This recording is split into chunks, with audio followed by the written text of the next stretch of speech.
Diferente da Nintendo e sua história centenária, a história da SEGA é bem mais recente. Ela não vem de uma família tradicional japonesa, muito menos de artesãos com anos de experiência em vendas nacionais. Embora a gente saiba que a SEGA está em Tóquio e que foi o celeiro de grandes desenvolvedores como Yu Suzuki, Yuji Naka e Hideki Sato, ela nem nasceu como uma empresa japonesa. Na verdade, seus fundadores foram testemunhas oculares da tonificação do ódio contra japoneses dentro dos Estados Unidos. A Dita História do Videogame é um podcast feito por mim, Pablo Prime, jornalista, repórter, apresentador, produtor e podcaster com mais de 20 anos atuando no mercado, muitos deles dedicados à indústria dos videogames. Como sempre explico, esse podcast não tem uma periodicidade definida. Ele é movido pela minha paixão e espero de coração que você goste. Se quiser conversar comigo, me adiciona no Blue Sky. Só procurar lá como Pablo Prime. Se já prefere uma conversa mais reservada, manda um e-mail a dita história do videogame@gmail.com. A dita história do videogame escrito tudo juntinho, tá? E vamos pro episódio. Às vezes eu tenho a impressão de que a própria SEGA tem dificuldade de entender a sua história, de traçar uma linha do tempo da sua existência. Isso porque ela não nasceu com o nome que todos nós conhecemos. Mas aqui eu vou voltar mais na história ainda. Vou contar a história de Irvine Bloomberg. Irvine fundou em 1931 a Irvine Bloomberg Company, em Nova York. Ela foi uma das primeiras empresas a comercializar aquelas máquinas de vendas automáticas que hoje são bem comuns por aí. O sucesso expandiu os negócios e logo ele já tinha vending machines em Boston e na capital americana de Washington. Acostumado com esses tipos de produto, não demorou muito para ele fundar uma nova empresa, a Standard Games Co., dessa vez em Los Angeles. Essa expandiu o catálogo de produtos e comercializava a jukebox e as penny machines, que são as avós dos fliperamas. Jogos que você colocava uma moeda e rolava desde uma corrida de cavalos analógica, com miniaturas correndo na mesa, até o bom e velho caça-níqueis de acertar os desenhos em linha.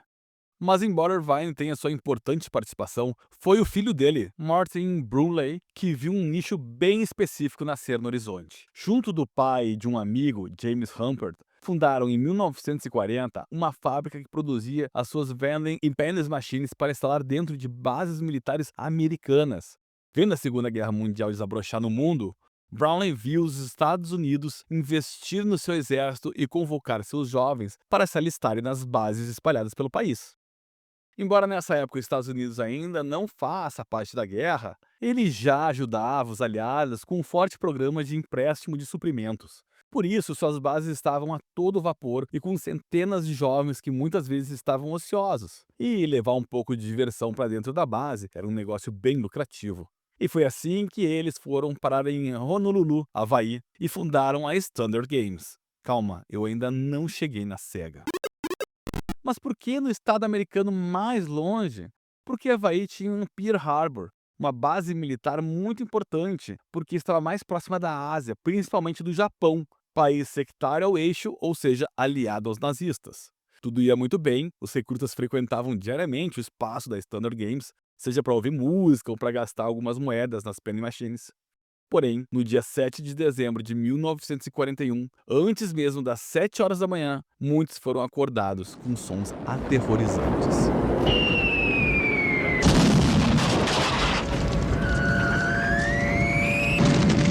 Mais de 350 aviões japoneses atacaram de surpresa Pearl Harbor, devastando a frota americana, afundando encouraçados, destroyers e cruzadores.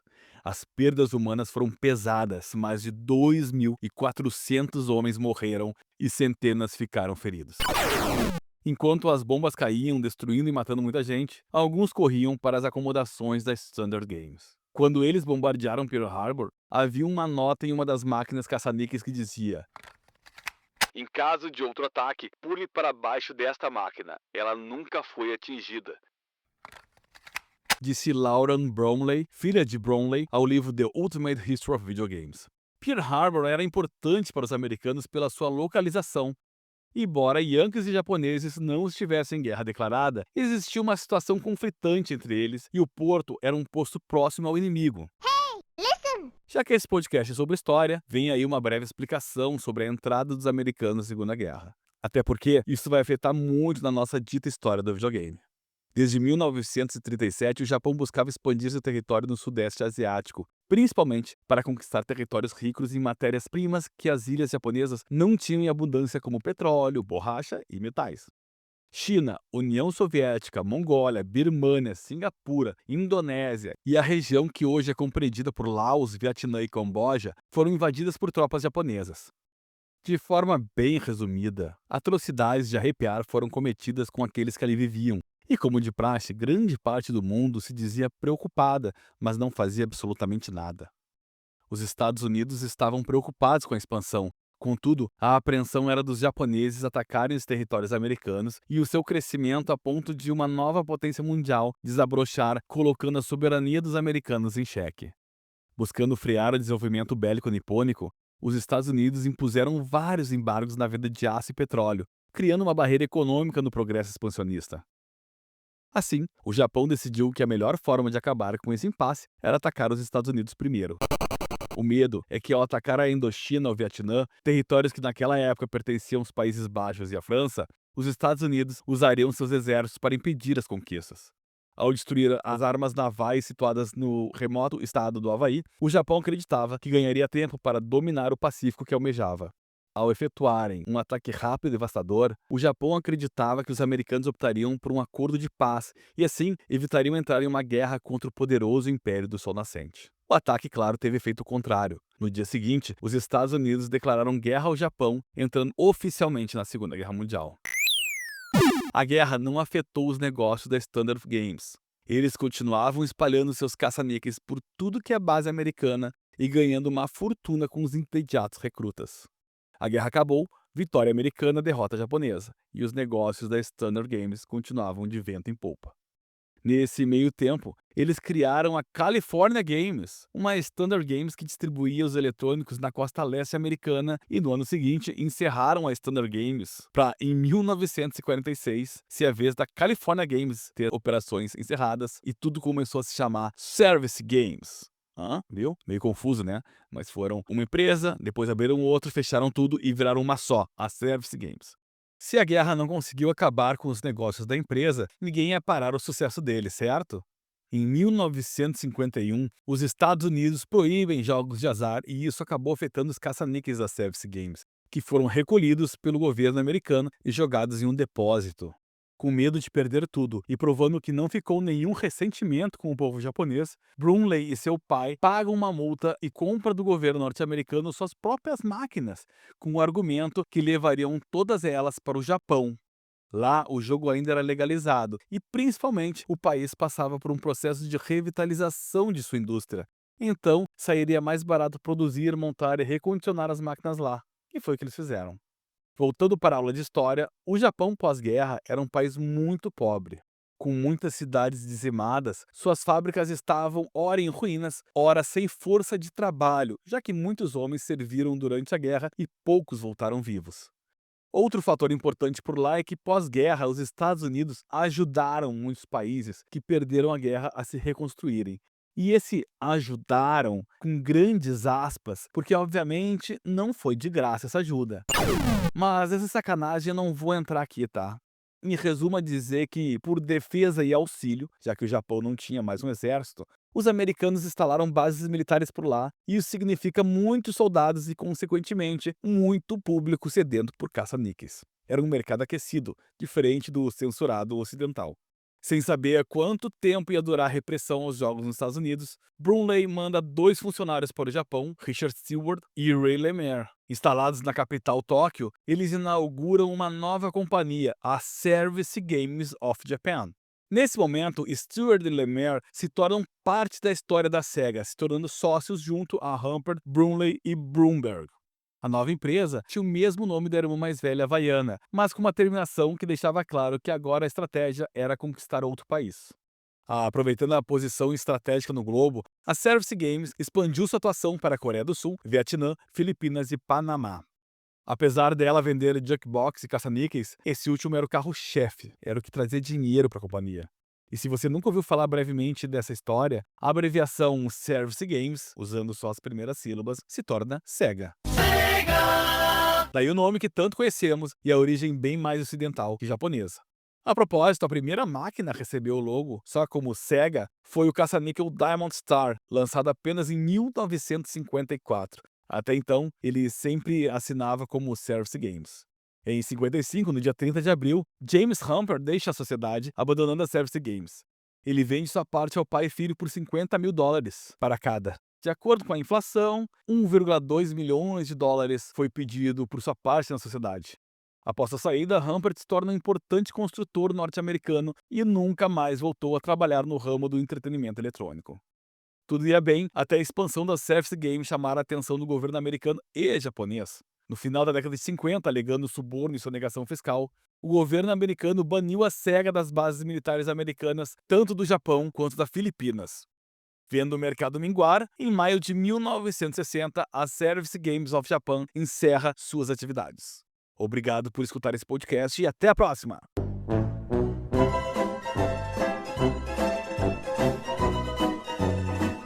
Claro que nossa história não acabou aí, né? Todo mundo que viu um Master System Mega Drive então sabe que a história da SEGA não foi sepultada assim.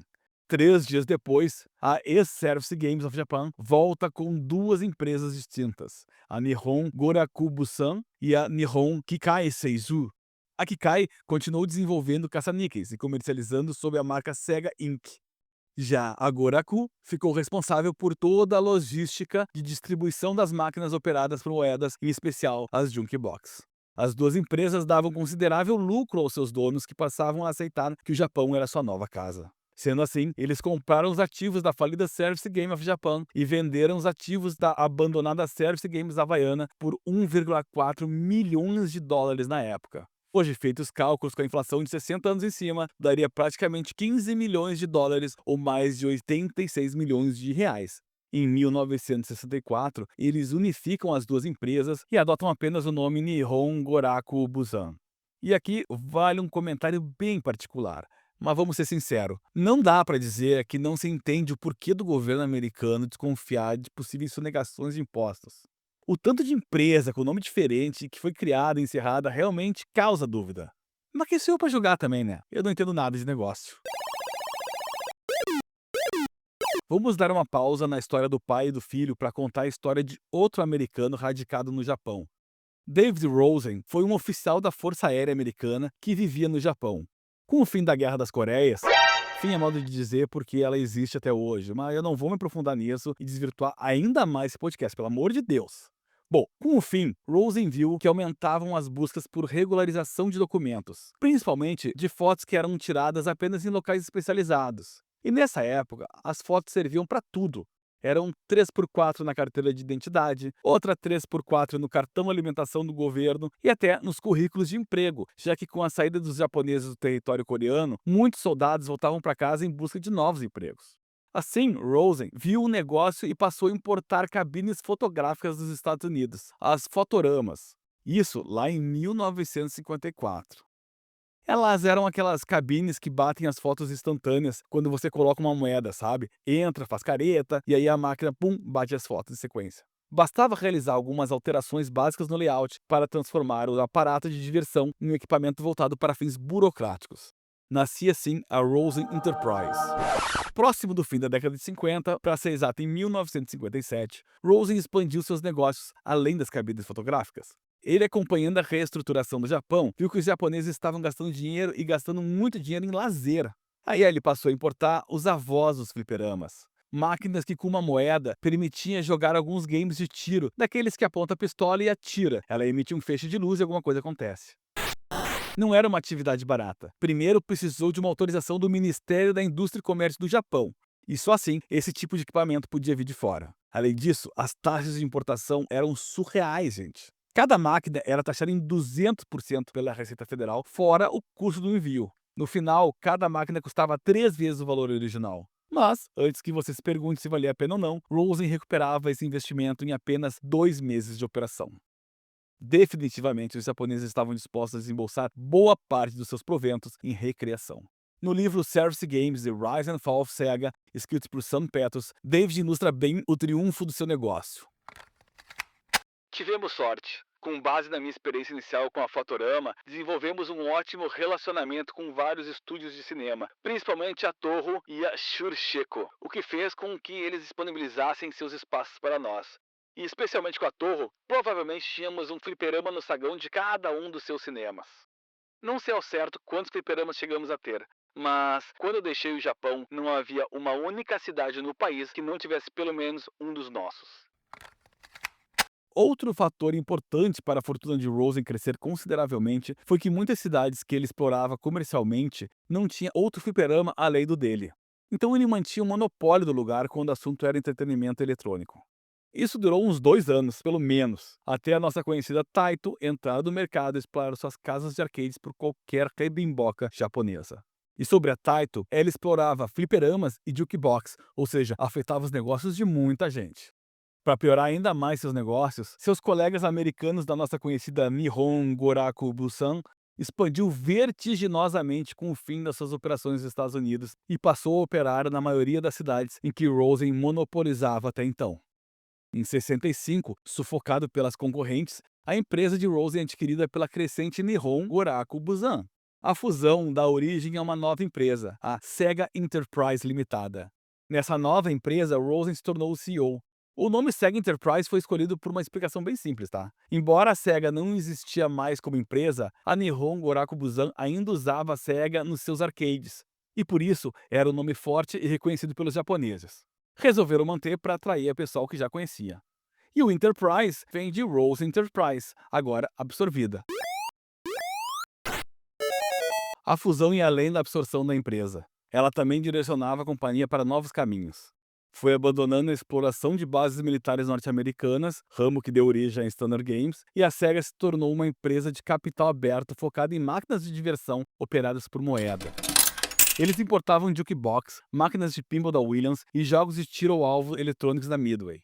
Lembra que cada jogo custava 3 vezes mais no Japão? A SEGA, buscando baixar os custos e aumentar os lucros, importava só aparelhos usados dos Estados Unidos. Afinal, nessa época, o mercado de games japonês ainda não tinha o impacto que o americano tinha, e as concorrentes como o Taito não só faziam seus próprios equipamentos, como exploravam suas próprias casas de jogo.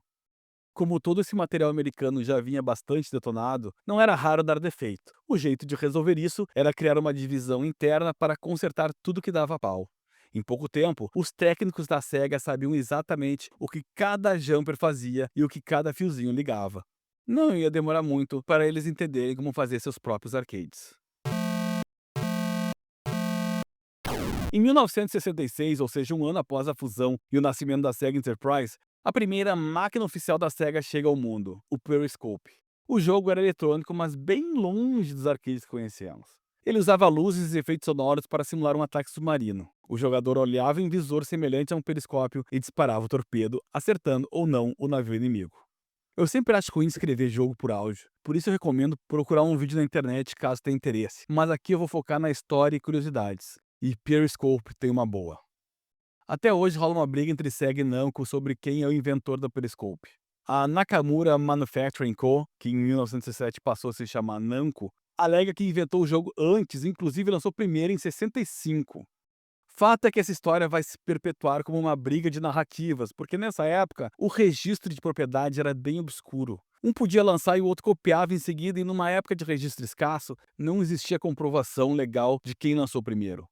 Muitos historiadores acreditam a SEGA pela quantidade de material disponível sobre o Periscope. Ele mesmo voltou a receber uma atualização anos depois e sempre é lembrado nos livros que contam a história da empresa, enquanto a Namco parece dar pouco valor à história do seu produto. Seja lá quem é o pai do brinquedo, a verdade é que a SEGA catapultou os lucros com o jogo dando espaço para o desenvolvimento de outros títulos de sucesso que usavam novas tecnologias como processadores, por exemplo. Foi o caso do Pongtron, e pelo nome já dá para entender que é um clone do americano Pong. Pode parecer mais do mesmo, mas era um grande passo para a empresa se consolidar nesse pungente mercado. Com o êxito da venda dos jogos, inclusive para fora do território japonês, a Sega Enterprise passa a se tornar uma empresa global. Antes tínhamos a exploração da Filipinas, Vietnã, entre outros países que já comentei, mas eram equipamentos importados, não eram mercadorias produzidas pela própria Sega, como foi o caso do Periscope. Ah, mais uma curiosidade, Periscope foi o primeiro arcade a funcionar apenas com moedas de 25 centavos de dólares nos Estados Unidos, algo que hoje chega perto de 2 dólares e 50 centavos, por exemplo. Era um valor bem elevado quando muitas máquinas custavam apenas 5 centavos. A Sega abria as portas para o segmento premium de entretenimento eletrônico. Segundo o livro Service Game: The Rise and Fall of Sega, Rosen disse anos depois: se você conversar com os veteranos da indústria, eles vão dizer que Periscope foi o divisor de águas desse mercado. Se Periscope foi ou não tão importante quanto Rosen disse para o mercado, a gente pode questionar. Mas o que não podemos refutar é que para a Sega foi sim um verdadeiro marco. Provou para eles que já sabiam fazer jogos. E o melhor, eles faziam jogos bons. Com a demanda crescente, a empresa produziu entre 8 e 10 jogos por ano, muitos vendendo bem não apenas no Japão, como no mercado ocidental. O fato é que abraçar outros mercados exigia uma grana que a Sega não tinha. Era hora de dar um passo maior que a perna, vender a companhia para alguém que pudesse bancar o crescimento que eles mereciam e que entendesse bem do mercado americano, que naquela época já era o maior do mundo. A qualidade de seus jogos chamou a atenção da gigante Gulf Western. Rápida explicação sobre essa nova empresa que entra no nosso podcast. A Gulf Western nasceu nos anos 50 e era uma empresa de extração de recursos naturais e manufatura de produtos. Na década seguinte, ela diversifica suas atividades, focando no ramo de entretenimento e comprando empresas da área como a Paramount. Anos depois, inclusive, ela trocou de nome para Paramount Communications. Acabou sua história quando foi vendida para a Viacom. Voltando para a nossa dita história, a Gulf demonstra interesse em adquirir a Sega. A venda não era assunto proibido na companhia. Eram homens de negócios acima de tudo e tinham paixão por negócios acima das empresas. Como já comentei, Rosen sabia que precisava de muita grana para crescer e fortalecer sua presença global. Mas sabia que tinha que negociar direitinho para que seja proveitoso para todos. E bota negociar nisso. Demorou 3 longos anos até a empresa ser vendida em 69 para a Gulf. Vamos aos números. Brunley e Stewart venderam suas partes da companhia, que representavam 80% da Sega. Já a Lemire manteve seus 20%. Venderam os 80% por 10 milhões de dólares, o que hoje daria quase 87 milhões. Brunley finalmente podia aproveitar sua aposentadoria e descansar. A Gulf não abriu mão do nome da empresa e manteve Sega como marca dos seus jogos e fliperamas. Ela também fechou um acordo com Rosen para que ele permanecesse como presidente da Sega até 1972, pelo menos. Em 1970, a Gulf abre a Gulf Western Far East Pacific, em Hong Kong, e titula Rosen como presidente da nova companhia. A Sega vira uma subsidiária dessa nova empresa. A filha sempre fica próxima do pai. Em 1974, a Gulf lista a Sega Enterprise Limitada como empresa de capital aberta na Bolsa de Valores americana de propriedade de outra empresa, a Poly Bergen Company. Não preciso dizer, claro, que a Poly é uma empresa do conglomerado Gulf Westerns. Rosen foi nomeado CEO da Poly Bergen e a empresa foi renomeada para Sega Enterprise Inc. O vice-presidente executivo da Sega Enterprise Limitada, Harry Kane, passa a assumir as operações da empresa. Em 1975, ou seja, um ano depois de se tornar capital aberto, a Sega Enterprise Inc. abre mais uma subsidiária de vendas e fabricação de arcades, agora nos Estados Unidos, a Sega of America. Kane vira presidente da subsidiária americana, deixando o braço japonês nas mãos de Danny Blog. Acho que eu acabei de comentar o parágrafo mais enrolado da minha vida, mas foi inevitável porque é complicado mesmo. Deixa eu pontuar bem para que fique claro, tá? 1974, a Gulf torna a Sega uma empresa pública e de propriedade da Poly Bergen. Essa Poly Bergen não dura nada e vira Sega Enterprise Inc. Esse Inc. que você tanto ouve falar é a abreviação de incorporadora, ou que faz parte de uma corporação, entendeu? A Sega Enterprise Limitada é a nossa velha amiga. A Sega japonesa comprada lá atrás pela Gulf, lembra? Ela ainda existe e era o coração da empresa no mundo. Ela era aquela que Rosen foi por anos o CEO, logo depois da fusão. Sega of America, bom, essa é fácil e dispensa qualquer tradução. E lá vamos nós falar de fliperama novamente nesse podcast.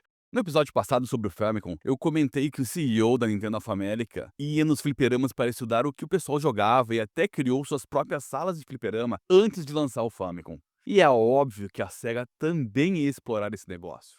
Com o desenvolvimento dos novos arcades, a Sega comprou companhias menores, mais experientes no desenvolvimento de fliperamas. como a americana Gremlin, que tinha um vasto conhecimento em produzir jogos usando microprocessadores, uma novidade na época e um conhecimento que a SEGA julgava necessário para evoluir os seus jogos.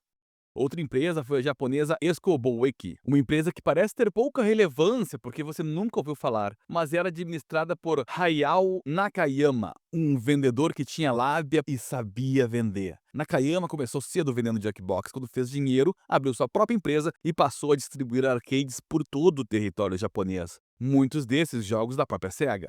Ao adquirir a Esco, Rosen dá o cargo de vice-presidente da Sega Enterprise Inc. para Nakayama e deixa ele responsável pela distribuição dos arcades da companhia.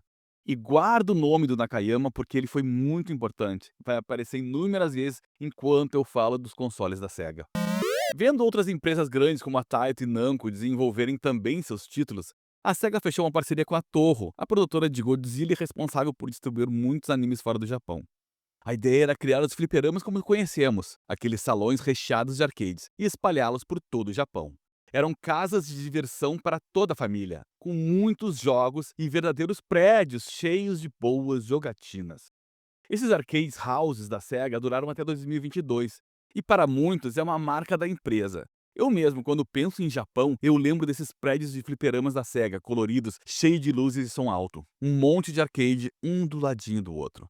Em 1979, último ano da década de 70, a Sega teve uma receita acima de 100 milhões de dólares, o equivalente hoje a aproximadamente 440 milhões, só vendendo seus arcades. Mas aí eu te pergunto, em 2022 você frequentava fliperamas? Qual foi a última vez que você foi num? E eu tô fazendo essa pergunta porque já faz muito, mas muito tempo que os arcades entraram em crise. No início dos anos 80, Rosen já previa que isso aconteceria. Ele viu o mercado de videogames domésticos crescer no quesito gráficos, com a chegada de novos e baratos microprocessadores que já conseguiam entregar portes com a mesma qualidade que os arcades. Essas idas e vindas desse mercado a gente vai ouvir algumas vezes no podcast, porque foi um mercado que muito tentou se reerguer e teve grandes sucessos e VAs. Por décadas, os consoles atingiam a qualidade gráfica dos arcades, aí eles precisavam dar um pulo gráfico que muitas vezes era a base da próxima geração de videogames, como a gente já viu nos jogos do Ultra 64, que posteriormente virou o console Nintendo 64. Depois disso, a indústria mudou e passou a priorizar experiências. Começou a ter Mario Kart com direção, simulador de avião comercial com direito à réplica da cabine e até simuladores de trem para quem quisesse se aventurar como maquinista. Mas voltando aos anos 80, Rosen já sentia que a linha de fliperama ia envergar para baixo. Uma hora ou outra, a SEGA deveria diversificar sua produção além deles. A própria Gulf Western moveu a SEGA para a divisão da Paramount Pictures, porque acreditava que ali tinha artistas e gente criativa para ajudar a desenvolver jogos inovadores e buscar novos mercados. Tanto Rosen como Nakayama, eles acreditavam que a SEGA precisava se diversificar. Na verdade, em 82, a empresa já sentia as vendas dos arcades encolherem e não sabia onde esse declínio pararia. Ao olhar para o comércio externo e até mesmo para o que desembarcava no Japão, ele viu que os computadores pessoais estavam baratos, eram populares e sua produção não seria difícil para as fábricas da empresa. Com o sinal verde do chefão, a Sega Enterprise começou a desenvolver o seu próprio computador. Um aparelho barato voltado aos usuários iniciantes, e assim nascia o SG-3000. Para os nerds, que eu sei que escutam, o computador usava o nosso bom e velho conhecido Zilog Z80A, um queridinho dos computadores dos anos 80, equipando muitos outros da família Sinclair, MSX e Commodore. O SG-3000 tinha tanto processador de áudio quanto de vídeo da Texas Instruments e memória RAM de 2 KB. Claro que ele também tinha uma bateria de periféricos que o transformava em uma máquina mais parruda, como um drive de disquete, impressora e gravadores de fita cassete. Enquanto o projeto do SG-3000 estava em andamento, Nakayama viu o Atari 2600 vender bem no Japão e descobriu que outras empresas japonesas já desenvolviam seus projetos secretos para surfar nessa onda. Com o esquema já em produção, não seria difícil adaptar o sistema do computador para um console pessoal.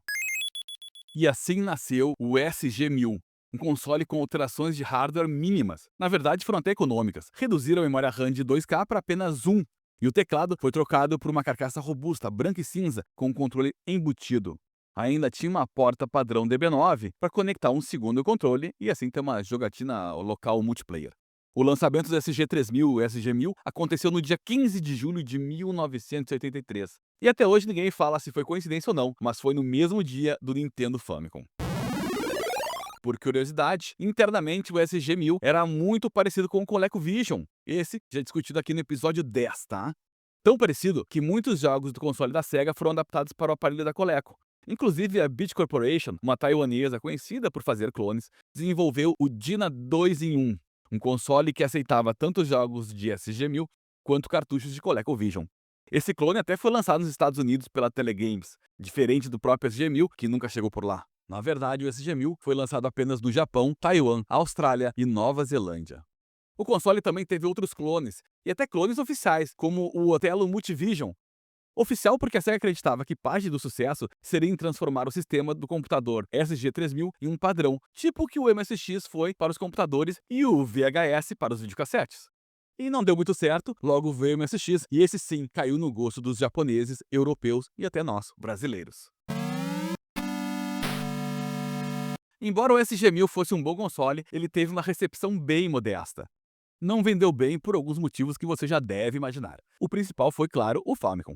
Como a Nintendo foi apanhando as third parties e exigindo exclusividade, a Sega se viu obrigada a desenvolver seus próprios jogos sem poder contar com os jogos de sucesso desenvolvidos por outras software houses. Comparando o hardware dos dois, a Sega investiu menos no seu videogame. Graficamente, o TMS 9918A da Texas exibia só 16 cores na tela e até 32 sprites. Isso era menos da metade das 52 cores simultâneas que a PPU da Nintendo apresentava. Isso sem falar no marketing agressivo que o Famicom teve no Japão e que eu falei no episódio passado. Com biblioteca modesta, cerca de 70 jogos, o SG-1000 ainda assim tem bons títulos.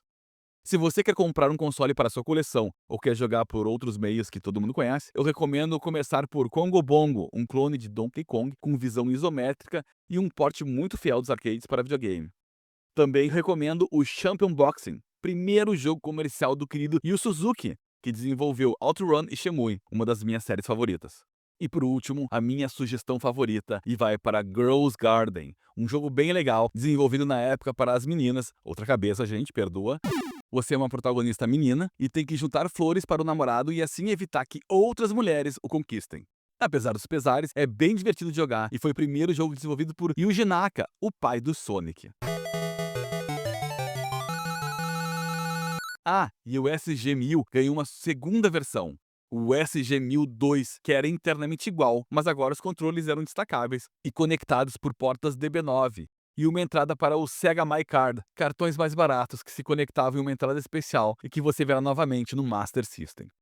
Externamente, o design dele era bem mais elegante, com controles remodelados e mais próximos do Famicom e do nosso querido Master System. No fim, o SG-1000 e sua versão reformulada vendeu aproximadamente 2 milhões de unidades, um valor bem baixo quando lembramos que o Famicom/NES vendeu 3 milhões de unidades só nos 2 primeiros anos e no fim de vida acumulou mais de 60 milhões de consoles vendidos no mundo inteiro. Mas a Sega não ia desistir. Na verdade, as vendas, embora nos pareça baixas, foram altas para uma empresa que recém entrava nesse mercado. Vendo outros aparelhos vindo de fora, como o próprio Atari 2600 que atraiu a Sega, por lá comercializou só 50 mil unidades aproximadamente. Então, talvez pensar no SG-1000 como uma derrota, vamos aceitar que foi um merecido segundo lugar. Pelo menos nas vendas, né? Com o conhecimento adquirido, era hora de partir para um novo console, e assim Nakayama iniciou o projeto do Sega Mark III, o que viria a se tornar o Master System. Mas isso é outra história e outro episódio. Até lá!